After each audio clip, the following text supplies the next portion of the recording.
Hail Comicsgate, hail War Campaign, and hail Caesar. That's right, I got my CYBERFROG Bloodhoney third campaign variant cover. And holy shit. The only real thing I can say about this is I wish it was packaged like Bigfoot Bill. Or at least like Jawbreakers. I wish it had like that little binding, because it's just a really thick, like 3 or 4 issue size comic.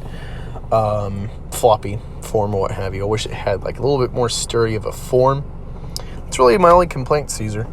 You put together a great book. I want to say Spirit Comic, some weird name channel. I'll put them in the description or in the comments and pin it.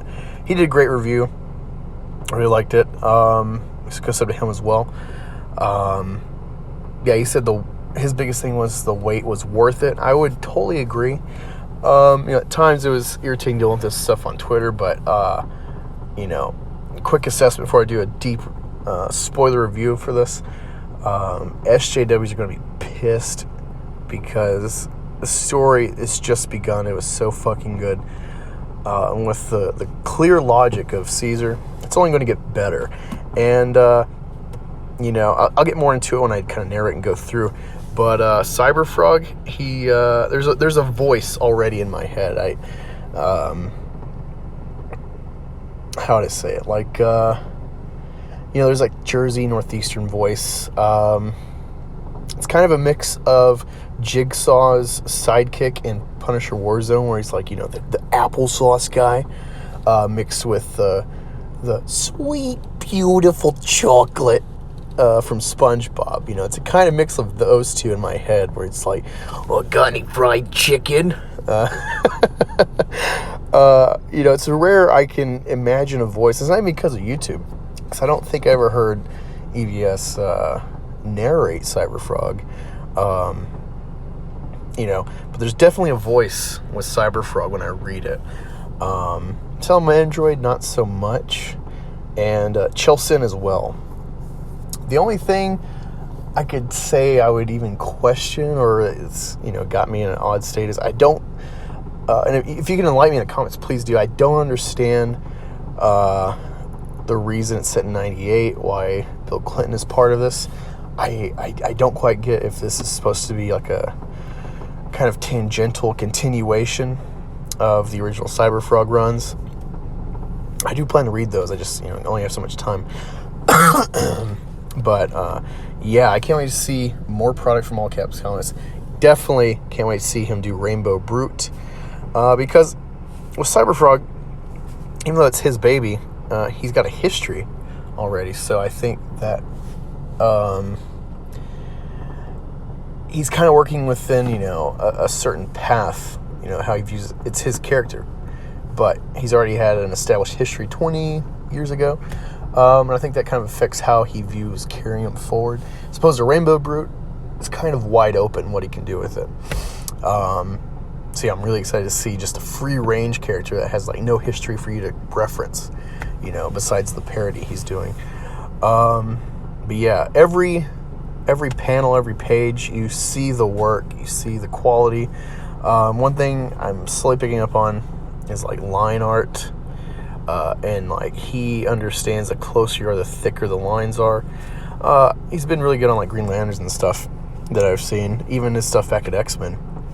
Totally different style. He's got range, I'd say that. And I really like what he's doing here, the detail and everything. And you see it in the black and white. It's not just the color. Like, there's a lot of depth with Ethan's black and white. He's got a good range of, distorting anatomy, making something like CYBERFROG, but still making him seem kind of somewhat realistic. I don't know if that'd be considered surreal or not. But yeah, again, just really impressed with Bloodhoney. I like the concept. I like the pairing. I don't know if I said it, but Chilson, the mother character of CYBERFROG and Salamandroid, she has a voice in my head as well. The kind of bioorganic or biomechanical, like alien type of origin creation. It's really cool. If anything, I want to see more stuff kind of shown from the other planets that they're from or what have you, the tech or whatever, see if it's anything channeling like Giger type, inspiration. That'd be really cool. Really impressed. Sorry this was everywhere, but look forward to my in-depth review, and you'll see those kind of, besides the Clinton thing, which is, if you can explain if he's ever said why he said in the 90s, appreciate that. And like the cliffhanger, really good cliffhanger. I want to see the next issue. But like the B plot has a cliffhanger. I was kind of thrown for a loop. I didn't know if this was, it seemed like it was a different time era, even if it was a couple years before or something, and then you find out, oh no, this person's with this person. And it's like, oh, crazy. But yeah, those are my quick thoughts from one read.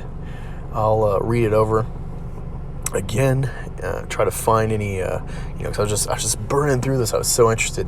Well-paced, Caesar. You write really well. Your pacing, it flows. Your history as a creator at DC and Marvel, it really shows. And this is just going to add to the sorrow of the SJWs crying, at DC and Marvel, where it takes them forever to put out a book. It's like, well, it's this good a quality. It flows. It's sensible. It fits within the rules set up so far in the universe. It's worth the wait. And of course, it'll get faster now that he's already done one of these runs, and it's fulfilling. The only other critique I would say is just ship them all at once. That's my opinion. I just think it's more fair for people to not be tempted to spoil themselves watching a review like this. I'm sure people like the West Coast. I think Ricky backed this. Ricky Critic. Can't wait to see him review this. Go check him out too. He's got a new season of content coming out. He just did a kind of preview for that. So yeah, that's my thoughts and everything, and I will add that guy to the description. Excited to see other people's reviews. Excited to see SJW reviews, how they try to tear this apart. Thanks. Take care.